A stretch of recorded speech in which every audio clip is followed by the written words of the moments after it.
Today's question is, should you niche down? Should you aim to have a product or business that goes an inch wide and a mile deep? Or should you go a mile wide and a mile deep and not really have a niche? I'm going to answer this question right here because I just got an email from a client asking me this shit. He's like, should I niche down or should I just go super, super wide? Well, when you're just starting out, there's a big difference in how you want to approach business when you're just starting out versus you're already huge. Like Apple or Amazon acts very, very differently now than they did when they were starting out. Oprah Winfrey acts very, very differently now that she's famous than she did when she was just starting out. Tony Robbins acts and sells very, very differently now than he did when he was starting out. So you have to understand this dichotomy, if you will, the difference of just starting out and already being big and in business. Because a lot of things change. How you act changes, how you think changes, and how you should act and how you should think changes. Strategies differ. The setup phase of an entrepreneurial adventure, the setup phase is very, very different than the maintenance phase. So, should you niche down? When you're just starting out, yeah, you want to go an inch wide, mile deep. Let's say I don't know who you are. You're some random person on the internet wanting to make a buck and you have a done for you service or you have a course, you have a program that's going to help me solve one of my problems. Or you offer a coaching program, something like that. It's going to help me solve one of my problems, right? And I don't know who you are. And you come to me and you're like, hey, Ted, I can help you with anything. I'm like, get lost, dude. You're of no help to me right now. You can help me with everything. I'm not interested. I'm looking for a specialist to solve this problem. Now, if you were Tony Robbins, who helps people with everything, and you come to me and say, hey, Ted, I can help you with that problem you got. I can help you with your money. I can help you with your relationships. I can help you with your daily habits. I can help you with your health. I'm going to listen. It's Tony frickin' Robbins, right? So the sway, the power, the influence you have when you're already set up, when you're already famous, it allows you to go a mile wide, mile deep. So if Tony Robbins comes to me and says, hey, I help you with anything, I'll be like, sure, let's do it. If Oprah comes to me and says, I'll help you with anything, I'm sure, let's do it. But if some random person who's just starting a business comes to me and says, hey, I'll help you with anything, I'm like, get lost. But if a random person comes to me and says, hey, Ted, I will specifically help you grow your YouTube shorts and help you get 1 million views on your YouTube shorts, I'll be like, let's do it. Right? I'd be very much inclined to work with that person because they're inch wide, mile deep.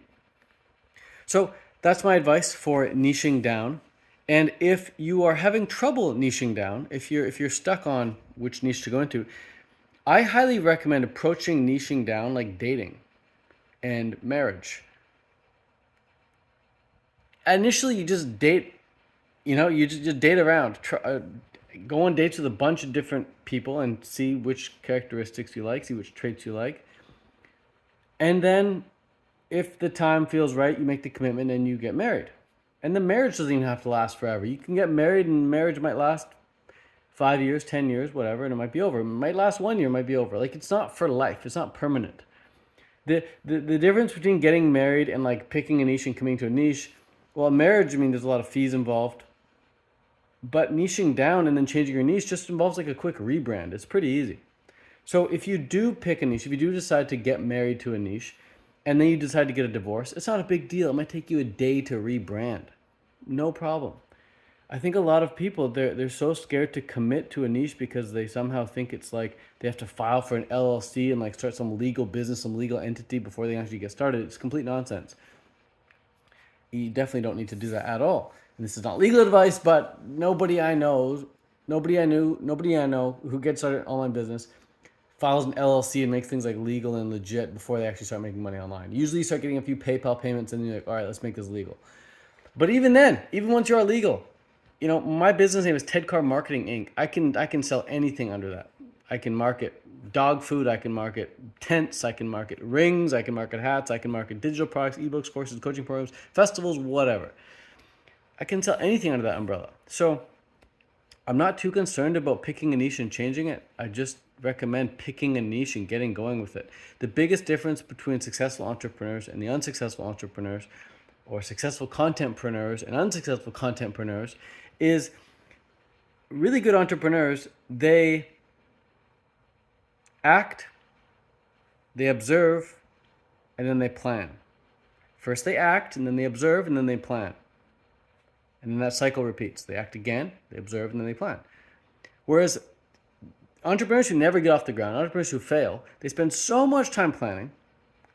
They spend so much time observing. They spend so much time observing, seeing what everyone else is doing. Then they make their plan. And then by that point, they've already patted themselves on the back for observing market research. They've already patted themselves on the back for planning. And they haven't really done anything. There's been no action taken. So by the time they get to action, they feel like, oh, like I've already made this progress without acting. How can I keep making progress like this without acting?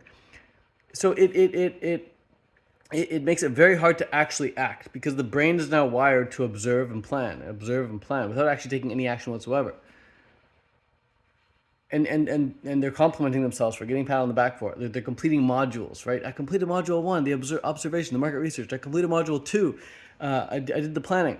But then module 3 comes along and they're like, well, I've already made it through module 1 and module 2. I'll take a little break and maybe I'll get back to observing, get back to planning because I think that's beneficial. You have to act first. It's not about ready, aim, fire. It's about fire, aim, ready. Once you fire, then you're in air, then you aim, and then once you've aimed, you're ready. You know, you'll figure it out. You got to jump from the nest, and wings will grow from leaps of faith. Wings will grow from leaps of faith. So when it comes to picking a niche, when you're just starting out, go inch wide, mile deep, help somebody solve a very specific problem. Get good at that. Get some testimonials, get some experience. If you don't like helping people with that thing, move on, but help somebody with something. Help somebody clean their room. Help somebody clean their teeth. Help somebody clean their skin. Help somebody get a date on Tinder. Help somebody make $1 online. Help somebody do anything. Just help someone do something, and you build a whole entire business around that. When I was first getting started, I helped people eat more fruits and vegetables. That's all I did. I help people eat more fruits and vegetables. I had a 30-day raw food challenge. And it worked really, really well because the problem I was solving was people were addicted to cooked food and they weren't eating as many fruits and vegetables as they wanted to. So I would help people overcome that cooked food addiction, help them eat more fruits and vegetables. And as a result, their skin cleared up. As a result, they lost weight. As a result, they had more energy. As a result, they felt happier. Everything was good in their life. Everything was better in their life when they're eating more fruits and vegetables. And then eventually people kept asking me, Ted, how are you making money with this raw food thing? And so then I started teaching raw fooders how to put together their own raw food coaching programs and their own raw food products. And I've since been doing that for many, many years. But very much an inch wide, mile deep approach. I only helped vegans and raw vegans. Initially it was just raw vegans and then vegans as well. And it was only with digital products, specifically ebooks, coaching programs, and courses. That's it. So if somebody was a vegan or raw vegan and they wanted to make ebooks, courses, and coaching programs online, they want to make money from that, I was the person that could help them. That's it. Inch wide, mile deep. Made over $1 million doing that. Almost 2 million doing that. So if I can do it in the vegan niche, in the raw vegan niche, then it's possible in any niche. You just got to help a certain section of the market with a certain problem and become known for that. And you can always change it later. But just, like I said, fire, aim, ready. All right. Peace out. Much love. Adios. And remember, wings will grow from leaps of faith. Jump out of the nest now before you think you're ready, and you'll become ready. I think, I forget who says it. I'll prompt the question to you. Who said this quote? Do the thing and you'll have the energy to do the thing. Comment down below with who said that. Famous quote.